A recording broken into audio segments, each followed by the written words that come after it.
Un mot sur vos propositions. Vous allez créer une banque publique. Formidable, elle existe déjà. Alors voilà maintenant qu'on va payer son électricité et son gaz en fonction de son impôt sur le revenu. Non, en fonction de sa consommation. C'est pas tout à fait la même chose. Ah, j'ai pas compris parce que En fonction de sa consommation. C'est-à-dire, ça va fonctionner comment cette affaire? C'est-à-dire que plus vous consommez, plus le tarif s'élève. Ah bon, ah bon, ah bon, ah bon, ah bon. Un mot sur l'essence, le blocage des prix. Alors là, on est vraiment stupéfié. Le blocage des prix. Mais vous avez bloqué quoi comme prix? Vous n'avez pas bloqué le prix du baril de Brent que vous allez acheter. Donc vous êtes bien d'accord que vous allez continuer, que l'État va continuer à acheter du baril de Brent. C'est pas l'État qui achète. Que les entreprises vont continuer à acheter du baril de Brent, hein, à des prix sans arrêt plus élevés. Bon, qui va payer? Qui va payer? C'est le contribuable. Parce qu'il y a deux poches, monsieur Hollande, il n'y en a pas trois. Vous commencez par promettre au syndicat de l'éducation nationale, avant la moindre discussion, 61 000 postes de fonctionnaires en plus, alors même qu'avec François Fillon, nous avons supprimé 160 000 postes de fonctionnaires. Je suis de gauche, je l'assume. Vous êtes de droite, vous pouvez l'assumer ou pas. Parce qu'il y a deux poches, monsieur Hollande, il n'y en a pas trois. Vous avez été capable, donc, de faire ce paquet fiscal, le bouclier fiscal, et donc de permettre que des plus fortunés contribuables reçoivent un chèque du Trésor public. Eh bien moi, la politique que je recommande, c'est que les plus grandes fortunes fassent des chèques au Trésor public. Ça s'appelle la justice fiscale. Ah bon, ah bon, ah bon. Créer 12 000 postes par an. 12 000 pour tous les métiers de l'enseignement.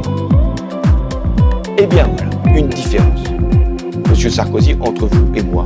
Moi, je protège les enfants de la République. Vous, vous protégez les plus privilégiés. Bon. Il y a une différence entre nous.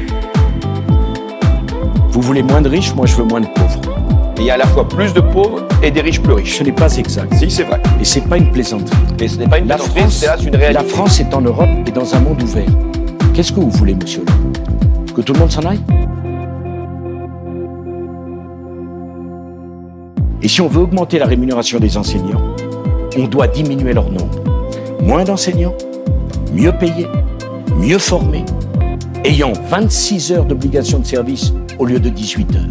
Sur ce que vous proposez aux enseignants, vous leur dites, voilà, je vais vous demander de travailler 50% de plus, non plus 18 heures, mais 26 heures, et je vais vous payer 25% de plus, et ça sera sur le volontariat.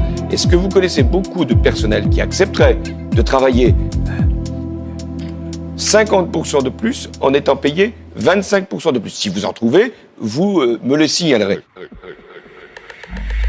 La mobilisation des fonds structurels, mais vous inventez le film de Belbert une nouvelle fois, c'est déjà fait.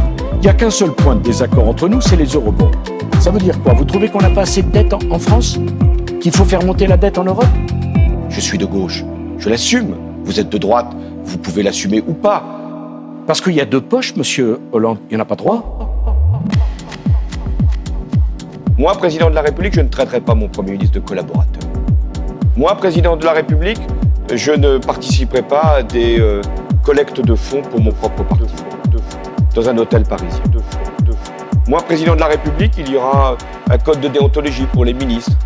Moi, président de la République, je ferai en sorte que mon comportement soit à chaque instant exemplaire. Vous venez de nous faire un beau discours, on en avait la larme à l'œil.